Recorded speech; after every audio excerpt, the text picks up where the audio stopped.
पिता के साथ एक घनिष्ठ रिश्ता में आगे बढ़िए, क्योंकि वो तैयार है आपको आशीष देने के लिए, वो तैयार है आपको जीवन देने के लिए, वो तैयार है आपको छुटकारा देने के लिए, वो तैयार है आपको चंगाई देने के लिए, वो तैयार है आपको भरपूरी देने के लिए, वो तैयार है आपकी आयु को बढ़ाने के लिए। लेकिन आपको होना पड़ेगा उसके साथ, आपको होना पड़ेगा उसके वचन के साथ, आपको चलना पड़ेगा उसके साथ, आपको चलना पड़ेगा उसके वचन के साथ। आप समझ रहे मेरी बात?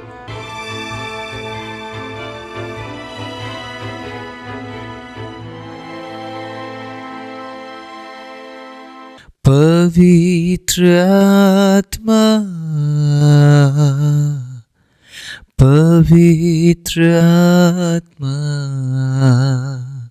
मुझे ले चल यीशु के चरणों में। पवित्र आत्मा। आप सभी को जय मसीह की। प्रभु यीशु मसीह के नाम से मैं आप सभी का स्वागत करता हूं आज के वचन के लिए। परमेश्वर के प्रिय लोगों, जैसे ही आपने अपने आंखों को खोला, आपने एक नया दिन देखा और उस नए दिन में प्रभु आपके लिए बहुत सारी आशीषों को लेकर खड़ा है। प्रभु आपके लिए योजनाओं को बनाकर खड़ा है। प्रभु आपके लिए बहुत प्रकार की जिम्मेदारियों को लेकर खड़ा है। लेकिन क्या आप प्रभु का साथ देंगे? क्या आप उसके वचनों को लेकर उसके साथ चलेंगे? उसने एक नया दिन आपके लिए बनाया है, उसने आपको जिंदा रखा है, उसने आपको कब्र में पड़ने से बचाया है। तो क्या आप उस परमेश्वर के साथ चलेंगे एक और दिन? क्या आप उस प्रभु की महिमा करेंगे एक और दिन? क्या आप उस परमेश्वर को धन्यवाद देंगे एक और दिन? परमेश्वर का अजीजों, ये आपके ऊपर है। आप पर थोपा नहीं जा रहा है। कोई भी आज्ञाएं परमेश्वर के अजीजों आपके ऊपर थोपी नहीं गई है। परमेश्वर चाहता है कि आप अपने मर्जी से उसके पीछे आए। परमेश्वर चाहते हैं कि आप अपनी मर्जी से परमेश्वर के वचन के अनुसार चले। परमेश्वर किसी को फोर्स नहीं करते हैं। परमेश्वर किसी को फोर्स नहीं करते, जबरदस्ती नहीं करते हैं। प्रभु यीशु हमेशा प्रेमी शब्द से हमें बुलाते हैं। ये गीत तो हमने सुना होगा, यीशु बुला रहा तेरा नाम ले लेकर, तुझे यीशु बुला रहा। वो आपको हर दिन बुलाता है। आपको पता है ये बात? आपको पता है ये बात कि वो आपको हर दिन बुलाता है? क्योंकि वो ये नहीं चाहता है कि आप सिर्फ एक दिन उसके साथ चले, वो चाहता है कि आप हर दिन उसके साथ चले। क्या पता आज का दिन आपका आखिरी दिन हो, क्या पता आज का दिन मेरा आखिरी दिन हो। हम नहीं जानते हम इस संसार से कब जाएंगे परमेश्वर के अजीजों। लेकिन अगर उस आखिरी दिन में हम उसके साथ ना पाए जाए तो हम कहाँ जाएंगे ये हमें पता है। अगर हम यीशु के साथ पाए ना जाए हमारे जिंदगी के आखिरी दिन में परमेश्वर के अजीजों, इसका मतलब हम उसमें बने हुए नहीं है। हर दिन हमारे लिए आखिरी दिन है, हर दिन हमारे लिए पहला दिन है और वही दिन हमारे लिए आखिरी दिन है। अगर हम जी रहे हैं ये सोचकर कि कल मैं मेरे प्रभु के साथ मेरा जो रिश्ता है वो ठीक कर लूंगा, शायद वो दिन आपका आखिरी दिन है। शायद कल आए ही ना। हर दिन पिता के साथ अपने रिश्ते को सही करके चलिए। Praise the Lord. हर दिन पिता के साथ एक घनिष्ठ रिश्ता में आगे बढ़िए, क्योंकि वो तैयार है आपको आशीष देने के लिए, वो तैयार है आपको जीवन देने के लिए, वो तैयार है आपको छुटकारा देने के लिए, वो तैयार है आपको चंगाई देने के लिए, वो तैयार है आपको भरपूरी देने के लिए, वो तैयार है आपकी आयु को बढ़ाने के लिए। लेकिन आपको होना पड़ेगा उसके साथ, आपको होना पड़ेगा उसके वचन के साथ, आपको चलना पड़ेगा उसके साथ, आपको चलना पड़ेगा उसके वचन के साथ। आप समझ रहे मेरी बात? परमेश्वर का अजीज, जो गीत मैंने शुरुआत में गाया है उस गीत के जरिए मैंने याद दिलाने की कोशिश की है कि आपको पवित्र आत्मा दिया गया है। और पवित्र आत्मा आपको इसलिए दिया गया है ताकि आप यीशु के चरणों में पहुंच सके, पवित्र आत्मा के सामर्थ्य की वजह से आप पिता को पुकार सके, पवित्र आत्मा के सामर्थ्य की वजह से। आप अकेले मसीह जीवन को नहीं जी सकते हैं, आप अकेले कुछ नहीं कर सकते, इसलिए आपको पवित्र आत्मा दिया गया है। मैं आज आपको याद दिलाना चाहता हूं, आपको पवित्र आत्मा दिया गया है ताकि आप परमेश्वर के पसंद को पहचान सके। आपको पवित्र आत्मा दिया गया है ताकि पवित्र आत्मा के जरिए आप ये जान सके आपका परमेश्वर क्या पसंद करता है, आपके परमेश्वर को क्या पसंद है। आपको पता है, जब एक पति पत्नी रहने लगते हैं और पत्नी पति के पसंद को जानना शुरू करती है और पति पत्नी के पसंद को जानना शुरू करते हैं, ये दोनों ही एक दूसरे के पसंद को जानना शुरू करते हैं और समय लगता है। कुछ रिश्ते ऐसे होते हैं जिनमें दोनों ही पक्ष इस काम में वो माहिर होते हैं कि वो एक दूसरे के पसंद को पहचानते हैं, लेकिन कुछ रिश्ते ऐसे होते हैं उस रिश्ते को वो बना ही नहीं पाते हैं जिसमें वो एक दूसरे के पसंद को पहचाने, पहले ही वो रिश्ता टूट जाता है। आप समझ रहे मैं क्या बोलने की कोशिश कर रहा हूं? अगर आपका रिश्ता सिर्फ शारीरिक है, आपका रिश्ता टूट जाएगा। अगर आपका रिश्ता सिर्फ सेल्फिशनेस में है, स्वार्थीपन में है, आप कभी उस रिश्ते को आगे बढ़ा ही नहीं पाएंगे। अगर आपका रिश्ता परमेश्वर का अजीज और प्रेम का रिश्ता है, निस्वार्थपन का रिश्ता है, आप एक दूसरे के पसंद को पहचानेंगे आप। और मैंने बहुत से लोगों को बहुत मेहनत करते हुए देखा है ताकि वो एक दूसरे के पसंद को पहचाने। और बहुत सी पत्नियां, बहुत सी जो बहनें हैं, वो सक्षम बन जाते हैं, अपने पति के पसंद को वो पहचानते हैं। और बहुत से भाई लोग अपने पत्नी के पसंद को वो जानते हैं, पहचानते हैं, और वो बोलते भी ये है, मेरी पत्नी को ये बात पसंद है या मेरे पति को ये बात पसंद है, क्योंकि वो एक साथ रहते हैं। उनका रिश्ता प्रेम का रिश्ता है, उनका रिश्ता निस्वार्थपन का रिश्ता है, उनका रिश्ता स्वार्थी रिश्ता नहीं है। अगर स्वार्थी रिश्ता होता तो वो एक दूसरे के पसंद को पहचान नहीं पाते, कभी जानने की कोशिश ही नहीं करते कि मेरे पति को क्या पसंद है या मेरी पत्नी को क्या पसंद है। क्या मतलब है इस बात से? क्या मतलब है? हमें जो चीज चाहिए या काम चाहिए या शरीर की जो अभिलाषा मिटाने की जो प्रक्रिया है वो चाहिए, तो हम एक दूसरे के पसंद को जानने से क्या मतलब बन रहा है? लेकिन प्रेम अगर है तो प्रेम की वजह से परमेश्वर के अजीजों, लोग एक दूसरे के पसंद के बारे में जानते हैं, पहचानते, उस पर कार्य करते हैं। और पत्नी हमेशा पति के लिए पति के पसंद के अनुसार काम करती है और पति पत्नी के पसंद के अनुसार काम करते हैं। They are enjoying their life, वो आनंदित उनके जीवन में, क्योंकि उनका रिश्ता प्रेम का रिश्ता है। और ऐसे लोग दूसरे लोगों के लिए आशीष के कारण बनते हैं। उसी जगह में आप इतने साल से अपने प्रभु के साथ आप जीवन बिता रहे हैं, आप ये कहते हैं नहीं मेरा मेरे पिता के साथ एक अच्छा रिश्ता है, लेकिन क्या आप उसके पसंद को पहचान पाए हैं? क्या कभी आपने परमेश्वर के पसंद के बारे में जानने की कोशिश की कि मेरे प्रभु को क्या अच्छा लगता है, मेरे प्रभु को क्या भाता है? मैं इतने साल से वचन पढ़ रहा या पढ़ रही हूं, लेकिन अगर आज तक मैं समझ ही नहीं पाया या मैं समझ ही नहीं पाई कि मेरे प्रभु को क्या पसंद है, तो मैं क्या कर रहा हूं इतने साल से? मैं तो हमेशा अपने स्वार्थीपन के अनुसार ही में चलता या चलती रही। आप समझ रहे इस बात को? मुझे क्या मतलब है परमेश्वर को क्या पसंद है? मुझे क्या मतलब है कि मेरे प्रभु को क्या पसंद है? मुझे जो पसंद है मैं तो वो प्रभु से बोलता हूं ना। मैं बोलता हूं कि प्रभु आप मेरे लिए कर दीजिए, वो कर दीजिए, प्रभु ये होना चाहिए, वो होना चाहिए। मुझे क्या मतलब है प्रभु के पसंद और नापसंद से? मुझे जो चाहिए मुझे वो मिल जाता है, मैं प्रार्थना कर लेता या कर लेती हूं। क्या ये एक मसीह जीवन है? क्या वाकई में जिस जीवन के बारे में यीशु ने बात की है, क्या वाकई में ये वो जीवन है जो जीवन हम जी रहे हैं परमेश्वर के अजीज? मैं एक वचन पढ़ाना चाहता हूँ, इफिसियों 5 अध्याय उसके 10वें आयत को सुनिएगा क्या लिखा है। यह परखो कि प्रभु को क्या भाता है। यह परखो कि प्रभु को क्या भाता है। एक छोटा सा आयत है ये, लेकिन इस छोटे से आयत के ऊपर अगर प्रचार किया जाए, परमेश्वर के अजीजों, कई घंटे बीत सकते हैं। मैं आज 2-3 घंटे प्रचार नहीं करने जा रहा हूं। परमेश्वर की मर्जी अगर है तो हम एक दिन जरूर मिलेंगे और मैं कई घंटे आपके सामने इस टॉपिक के ऊपर प्रचार करूंगा। लेकिन आज मैं चंद मिनट आपके साथ में बात करना चाहता हूं इस टॉपिक के ऊपर। कैसे हम परखें कि प्रभु को क्या भाता है।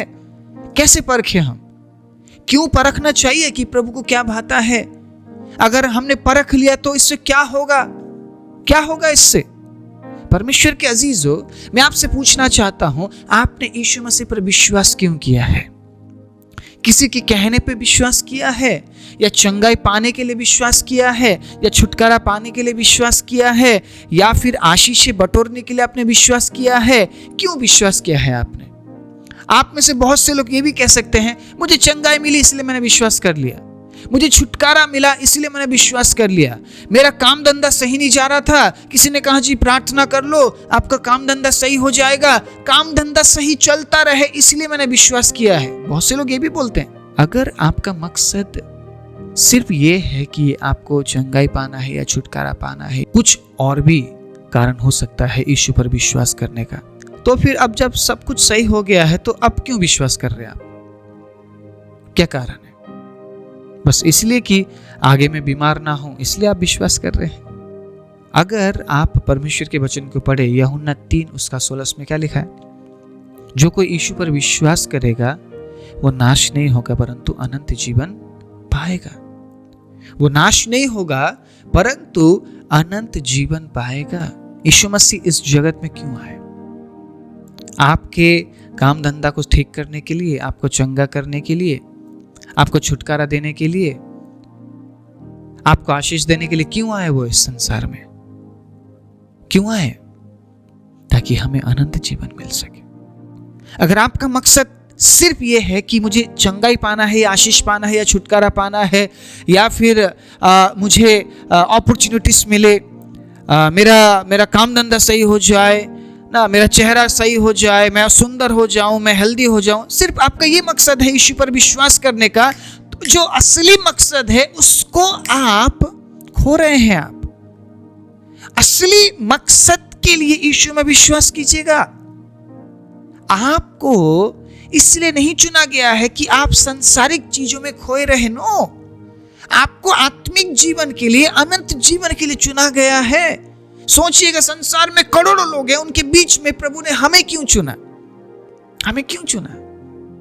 परमेश्वर के अजीजों, ये सिर्फ प्रभु को पता है परमेश्वर ने हमें क्यों चुना। लेकिन ये हमारे लिए बहुत बड़ा सौभाग्य है।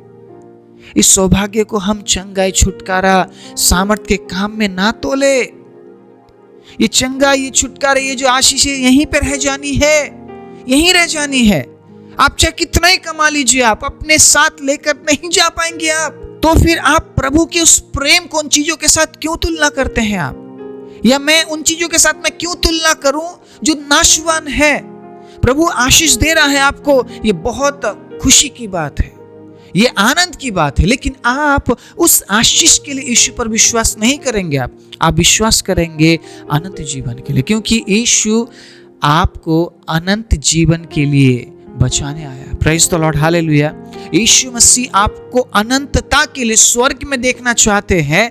यीशु मसीह आपको अनंतता के लिए अनंत जीवन में देखना चाहते हैं। इसीलिए वो स्वर्ग छोड़कर इस पृथ्वी में आए, सिर्फ आपको आशीष देने के लिए नहीं। अगर मैं या आप, परमेश्वर के अजीजों, अगर हम उन चीजों की वजह से अगर यीशु पर विश्वास करेंगे तो कभी भी हम उसके पसंद के बारे में जानने की कोशिश नहीं करेंगे, क्योंकि हमारा संबंध यीशु मसीह के साथ प्रेम का संबंध नहीं है, स्वार्थ का संबंध है। मैं ये समझाना चाह रहा हूं आज।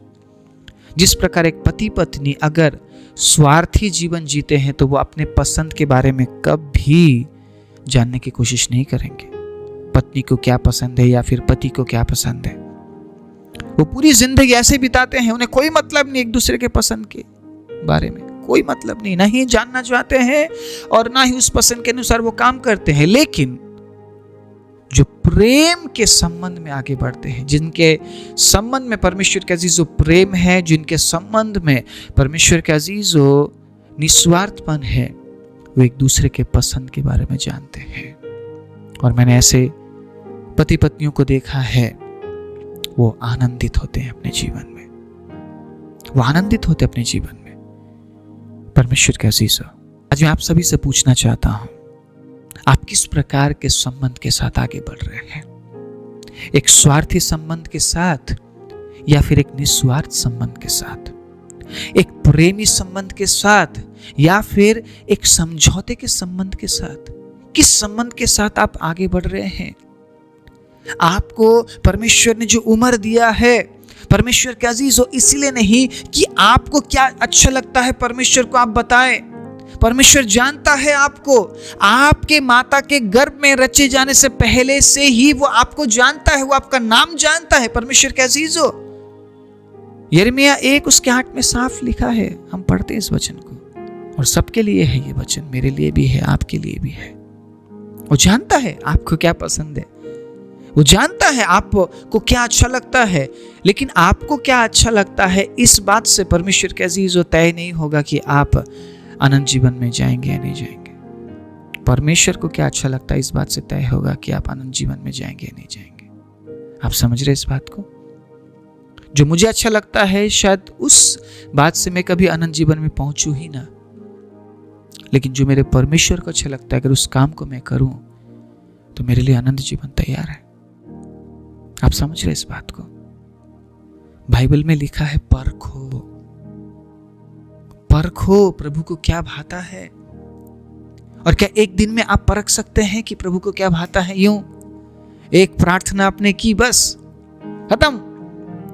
वो ऐसी ऐसी परिस्थिति में आपको लेकर जाएगा ताकि आपको सिखाए, आप ये जान सके कि आपके प्रभु को क्या भाता है। आप समझ रहे इस बात को? वो ऐसे ऐसे उतार चढ़ाव में आपको लेकर जाएगा। कभी आपके जीवन में बहुत आशीष होगी और कभी बिल्कुल डाउन। कभी आप आसमान में होंगे तो कभी आप जमीन में होंगे। आप पौलुस के जीवन के बारे में पढ़िए, क्या लिखता है पौलुस? क्या हमेशा वो ऊंचे पद में रहा? हमेशा एक ही जैसा जीवन वो जिया नहीं। वो कहता है, मैंने भूखा रहना भी सीखा है और मैंने बढ़ना भी सीखा है, मैंने घटना भी सीखा है, मैंने हर परिस्थिति में मसीह के प्रेम को मैंने महसूस किया है। आप समझ रहे इस बात को? आपका जो परिस्थिति है वो बदल सकता है, लेकिन मसीह का प्रेम आपके परिस्थिति के अनुसार बदलता नहीं है। वो वैसा ही प्रेम करता है, लेकिन वो चाहता है कि आप उसके पसंद के बारे में आप जाने कि आपके परमेश्वर को क्या भाता है। परखो परमेश्वर को क्या भाता है। जो जीवन प्रभु ने हमें दिया है, इस मसीही जीवन में ये टास्क हमें दिया गया है, ये जॉब हमें दिया गया है, ये काम हमें दिया गया है, ताकि हम ये जाने कि मेरे प्रभु को क्या भाता है। आज मैं आप सभी को उत्साहित करना चाहता हूं इस वचन से, और मैं कहना चाहता हूं, अपने जीवन के हर परिस्थिति से इस बात को परखिए कि आपके प्रभु को क्या भाता है। पवित्र आत्मा आपके पास है। पवित्र आत्मा से आप प्रार्थना कीजिए कि पवित्र आत्मा मुझे बोलिए मेरे प्रभु को क्या भाता है। मैं 110% गारंटी के साथ मैं कहता हूं, प्रभु आपको अगुवाई करेंगे। मैं गारंटी के साथ बोलता हूं, प्रभु आपको अगुवाई करेंगे। परमेश्वर के अजीजों, ये बिल्कुल भी मत सोचिएगा कि मेरे प्रभु को क्या भाता है, कभी मैं पता ही नहीं कर पाऊंगा। नहीं, प्रभु आपको बताएगा, पवित्र आत्मा आपको बताएगा, पवित्र आत्मा आपको अगुवाई करेगा। परमेश्वर के अजीजों, अगर आप ये प्रार्थना करने लग जाएं कि प्रभु मुझे बताइए आपको क्या अच्छा लगता है और आपको क्या अच्छा नहीं लगता है, जो बातें आपको अच्छी नहीं लगती है, जो बातें आपको नहीं भाती है, प्रभु मैं उससे दूर हो जाऊंगा। उसको हम भाते रहे, चाहे जहां भी रहे। आप समझ रहे इस बात को? गीत में भी हम गाते हैं कि प्रभु आपको जो बातें भाए मैं उन कामों को करूंगा। प्रभु मुझे अपनी तरह बना दीजिए। सिर्फ गीत गाने से नहीं होगा। परमेश्वर के अजीजों, हर हालात, हर परिस्थिति से हमें ये जानने की कोशिश करना है कि मेरे प्रभु को क्या अच्छा लगता है। जिस परिस्थिति में आज मैं हूं, किस वजह से हूं, एक बार सोचिए और विचारिए कि इस परिस्थिति में मैं किस वजह से आया हूं। और साथ ही साथ प्रार्थना कीजिए कि प्रभु, आज मेरे इस परिस्थिति में होने से आपको अच्छा लग रहा है या नहीं। परमेश्वर आपसे बात करेंगे अपने लोगों के जरिए, वचन के जरिए, पवित्र आत्मा के जरिए। परमेश्वर आप तक वो वचन, वो मैसेज जरूर पहुंचाएंगे कि परमेश्वर को क्या अच्छा लगता है। परमेश्वर जरूर आपको बताएंगे कि उस परिस्थिति से परमेश्वर खुश है या नहीं। पूछिए परमेश्वर के अजीजों, ये जीवन दोबारा हमें नहीं मिलेगा। इसी जीवन में हमें तलाशना है, इसी जीवन में हमें परखना है कि मेरे प्रभु को क्या अच्छा लगता है। और कब हम परख पाएंगे?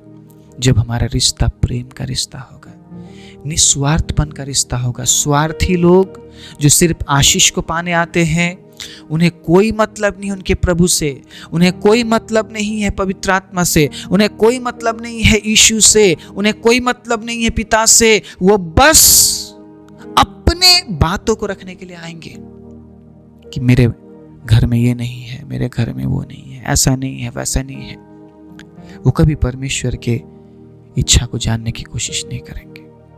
परमेश्वर को क्या भाता है, कभी ये जानने की वो कोशिश ही नहीं करेंगे, क्योंकि उनका रिश्ता स्वार्थीपन का रिश्ता है। उनका रिश्ता परमेश्वर का अजीजों प्रेम का रिश्ता नहीं है, समझौते का रिश्ता है। समझौते का जीवन वो जी रहे हैं। मैं आप सभी को मैं उत्साहित करता हूं इस वचन से।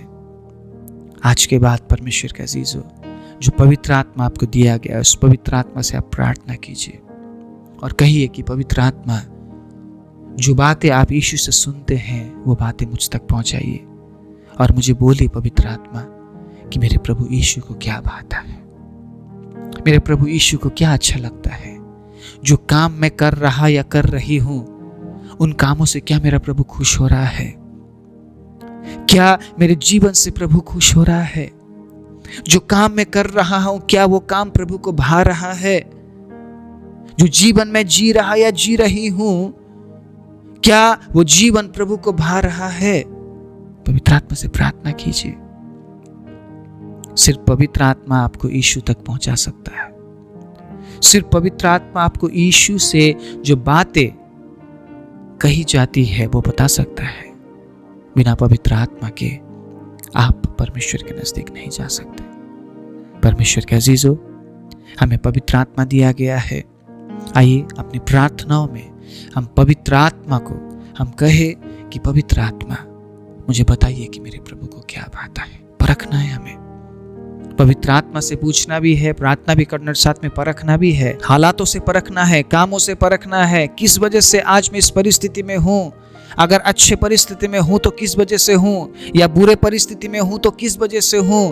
क्या प्रभु को अच्छा नहीं लगा, या फिर क्या मेरे प्रभु को अच्छा लग रहा है, क्या मेरे प्रभु को भा रहा है। हर एक बात बारीकी से हमें समझने की जरूरत है। इसीलिए हमें हर दिन दिया जाता है परमेश्वर का अजीजों, हर नया दिन हमारे लिए परमेश्वर का अजीजों तैयार किया जाता है, ताकि उस दिन में हम ये परखे कि मेरे प्रभु को क्या भाता है। जो अधूरा काम आदम छोड़ गया, उसका हमें पूरा करना है। कुछ ही समय में वो परमेश्वर से दूर हो गया और प्रभु को भाने वाला जीवन भी उसने जीना छोड़ दिया। ये बात परमेश्वर पसंद नहीं करते हैं। परमेश्वर ने हमें नया दिन दिया है, परमेश्वर ने हमें जिंदा रखा है, ताकि हम ये परखे कि मेरे प्रभु को क्या भाता है। उस दिन को जीना है, लेकिन इस बात को परखते हुए कि आज के दिन मेरे प्रभु को क्या अच्छा लगता है, उस काम को मैं करूंगा। कौन सी बातें प्रभु को पसंद नहीं है, उस काम को मैं नहीं करूंगा। जो बातें मेरे प्रभु को नहीं भाती है, परखना है परमेश्वर के अजीजों। और ये एक दिन में नहीं होगा, आपको हर दिन प्रयास करना पड़ेगा, आपको प्रार्थना करना पड़ेगा, वचन के साथ चलना पड़ेगा। धीरे धीरे प्रभु आपको परिपक्व बनाएंगे, पवित्र आत्मा आपसे बात करेंगे, वचन के जरिए बात होगा, परमेश्वर के दासों के जरिए बात करेंगे, परमेश्वर पवित्र आत्मा के जरिए बात करेंगे। धीरे धीरे आप परिपक्व बनते जाएंगे और आप समझते जाएंगे कि मेरे प्रभु को क्या भाता है और क्या नहीं। हालात को देखकर, परिस्थिति को देखकर, अपने जीवन को देखकर आपको पता चलेगा। परमेश्वर जरूर आपको रिवील करेंगे और मेरी ये प्रार्थना है कि प्रभु आपको रिवील करे कि आपके जीवन से प्रभु को क्या अच्छा लगता है और क्या नहीं, क्योंकि ऐसा ही करने से परमेश्वर के अजीजों हम खुद को अनंत जीवन के लिए तैयार कर सकते हैं, क्योंकि वहां पे वही पहुंचेंगे जो परमेश्वर को भाने वाला जीवन जीते हैं। Praise the Lord. हर एक व्यक्ति स्वर्ग के अधिकारी नहीं होंगे।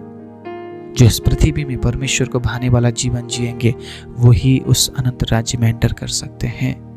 आप समझे इस बात को। मेरी प्रार्थना है आज के वचन को आप अद्भुत रीति से ग्रहण करें और आज के बाद से ही परखना शुरू करें कि आपके प्रभु को क्या भाता है और क्या नहीं। आइए अपनी आंखों को बंद करें। राजाओं के राजा, प्रभुओं के प्रभु, सर्वशक्तिमान जी विद्यालु परमेश्वर, हम धन्यवाद देते हैं आपके अद्भुत अनुग्रह और दया के लिए। जो वचन आज बोया गया प्रभु, उस वचन के अनुसार आप हमें सारे के जीवन में काम कीजिए प्रभु। आप हमें आशीष दीजिए, छुटकारा दीजिए, चंगाई दीजिए प्रभु, और बढ़ोतरी दीजिए परमेश्वर। अपनी उपस्थिति से आप हमें भर दीजिए। एक और नए दिन में मैं आपके बच्चों के जीवन में आपके अद्भुत आशीष की घोषणा करते हुए प्रार्थना प्रभु यीशु मसीह के नाम से मांगता हूँ, आमीन।